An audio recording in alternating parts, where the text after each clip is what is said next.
Key. Is Mike Tomlin playing with fire here? You know, I'm not sure, but it's not all on Mike Tomlin making these decisions. It's the organization, it's the quarterback, but we leading it off with Mike Tomlin playing with fire. And as I said to you the other day, Joy, I said, look, all the blame is going to go on Mike T. He ain't going to get none of the credit. If Aaron Rodgers decides to do something different, they stuck with Mason Rudolph. If Aaron Rodgers decides that he's going to play for the Steelers and it doesn't go nearly as well as we think it should go, they're going to say Mike Tomlin should have never brought him in. They're not going to say Aaron Rodgers is a bum. If he wins, TJ, it's because of Aaron Rodgers, because Mike Tomlin hadn't won since Ben Roethlisberger. And he's going through a litany of quarterbacks. So he's in a lose-lose situation, especially since this thing is carrying on even further now. He left the building today without an agreement. Doesn't mean he doesn't have a contract. It just means he hasn't agreed to it. And typically from my history of covering the game and playing in the game and being a free agent, when you leave the building, you usually don't come back.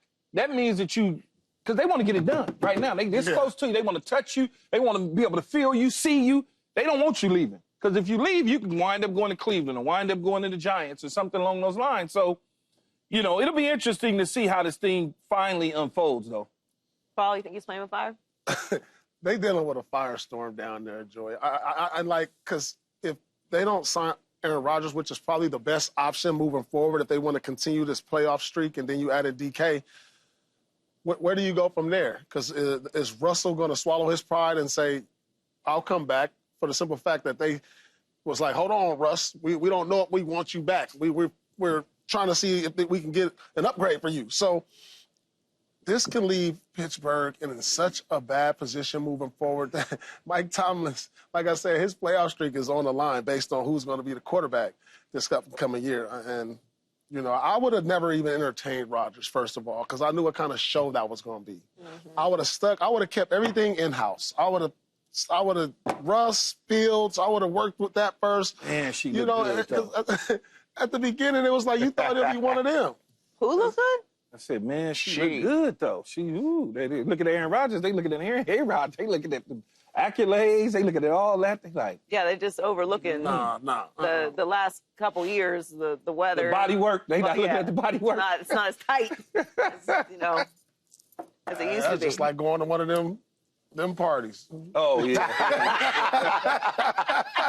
It's the memory of the body that remains. I always say it, Joy, though, whether it's Coach Tomlin, whether it's the front office, the general manager, whoever it is, they always look at the athlete that is at the back end of his career and really don't have as much to offer. They want to try to squeeze the last little juice they can out of him.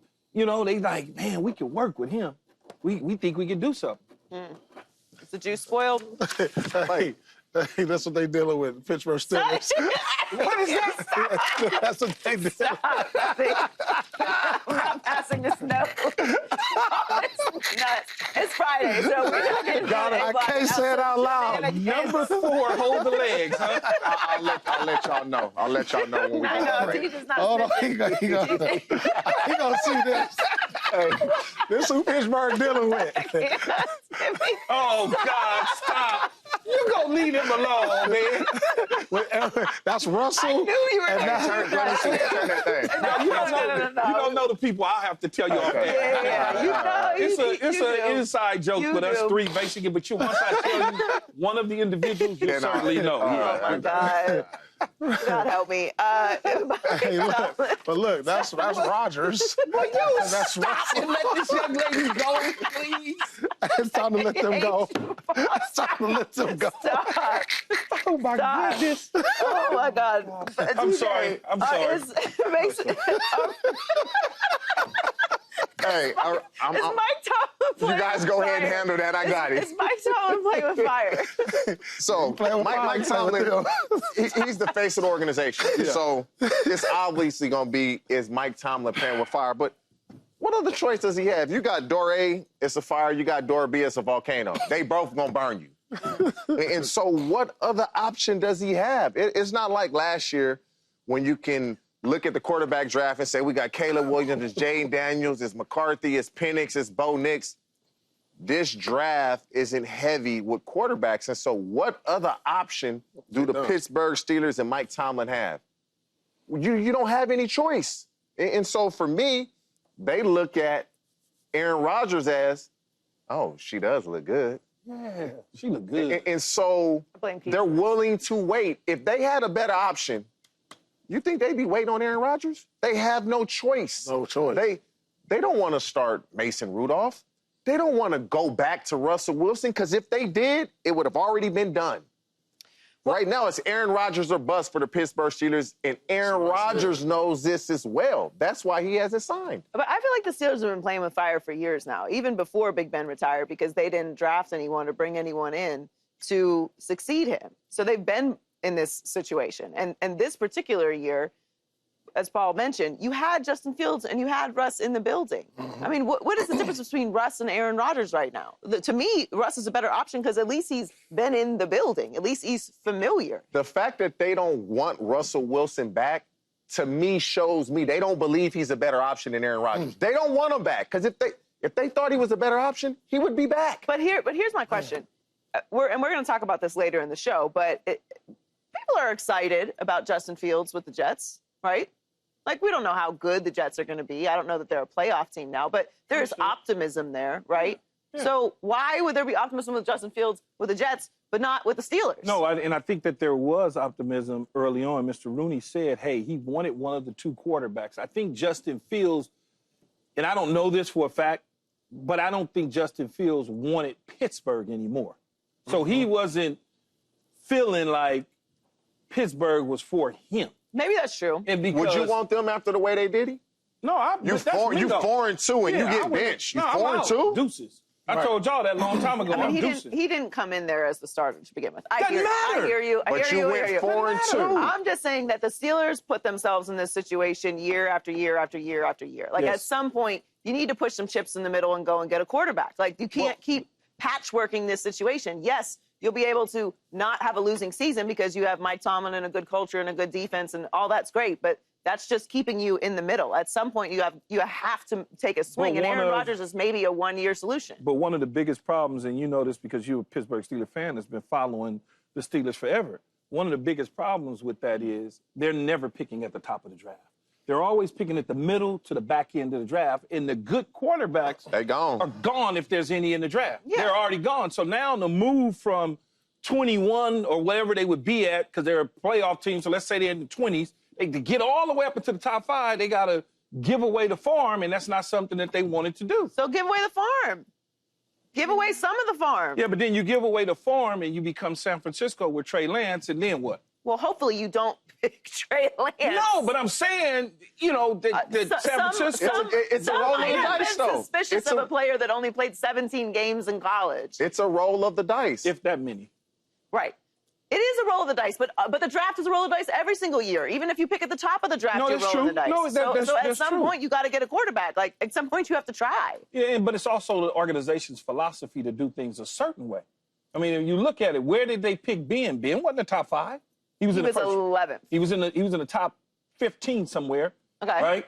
But not in the top 5. So to move up in these drafts. Okay, but we have examples of guys who were not in the top 5. Lamar Jackson was the last in the top 5. Yeah, but again, you're talking about a draft where everybody looked at Lamar except Ozzie Newsome was like, well, they technically did too, because they drafted a tight end before him. 27? But they had Big Ben then, though.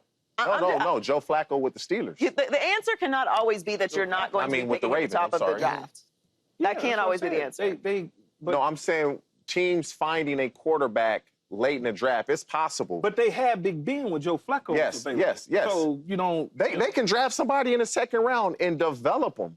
Like, the Steelers, they are in a space where it's what you say, we make the playoffs, but we know we're not going to win the game. Right. We know we don't have a chance to win a Super Bowl. They're good. They're just not good enough to get over the hump because since Ben's retired, they don't have a quarterback. Yeah.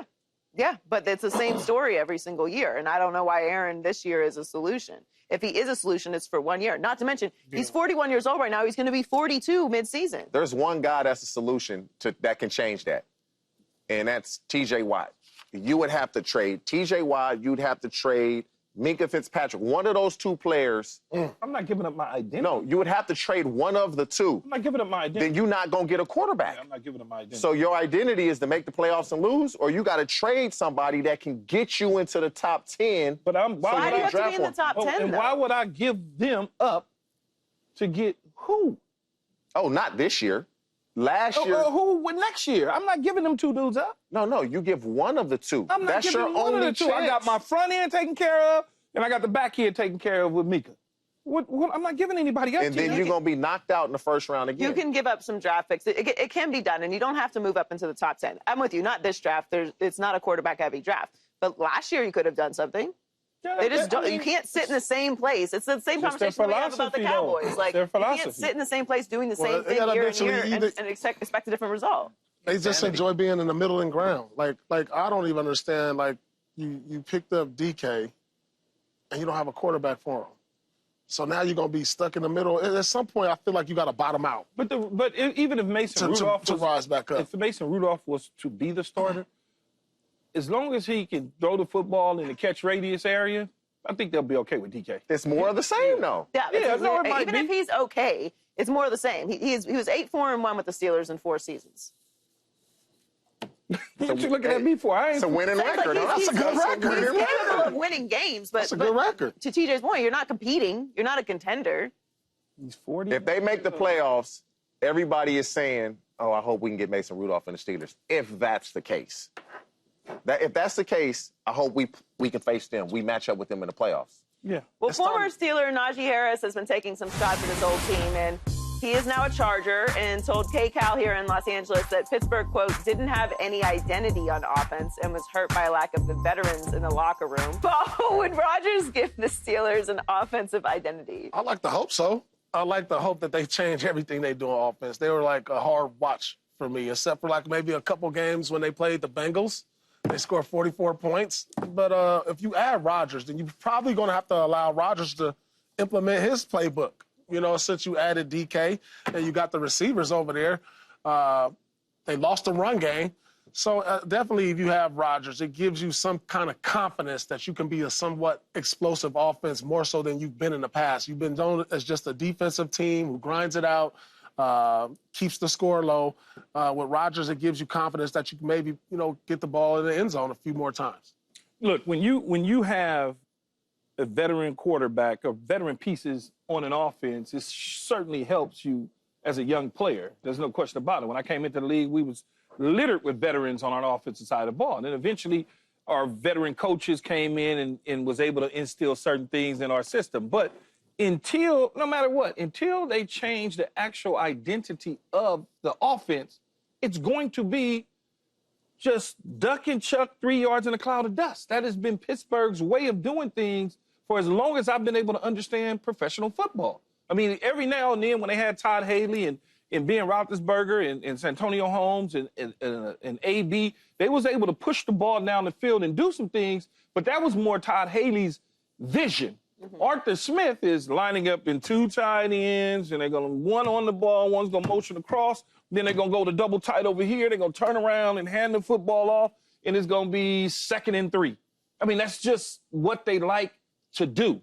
I think if Aaron Rodgers, like Paul is saying, is in the fold, to allow him to have some input in things that he likes to do will help the team out. Now it's up to Arthur Smith to be able to digest that and understand that, hey, I got to give my quarterback some leeway and let him be comfortable with things opposed to me pushing my system on him and saying, well, we're not going to do that. And many offensive coordinators will not let quarterbacks, especially veteran guys, run the offense and tell them what to do when that's not their guy. Yeah. It's just, it's going to be hard to see if they change the actual offense identity and do some different things. And this could probably be why he hasn't signed yet. You don't think, I'm assuming these conversations have been had that, okay, well, Arthur Smith, Tennessee, 2 yards in a cloud of dust with Ryan Tannehill. He goes to Atlanta. 2 yards in a cloud of dust when he had a quarterback from Cincinnati they drafted. Can't even think of his name. Desmond Ridder. Desmond Ridder. And so when he got fired, Mike Tomlin, like, it's a perfect match. He runs the same type of offense that I want to run.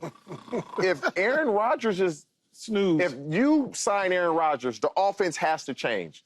But then when it changes and there's no success, it's, oh, they changed the offense for Aaron Rodgers. Look, it's not working. And so they're in between a rock and a hard space because when you change it and if it doesn't work, it's going to all be on Aaron Rodgers. And if it does work, it's what you said earlier, because that was a great point.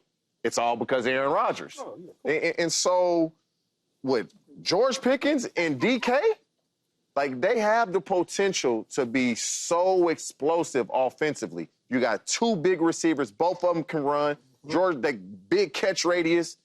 But are they willing, and when I say they, Arthur Smith and Mike Tomlin, willing to make themselves uncomfortable by doing something that they don't like to do, and that's throw the ball more than they run it. Subscribe here to get the latest from Speak, and go watch a few segments from our other shows on FS1.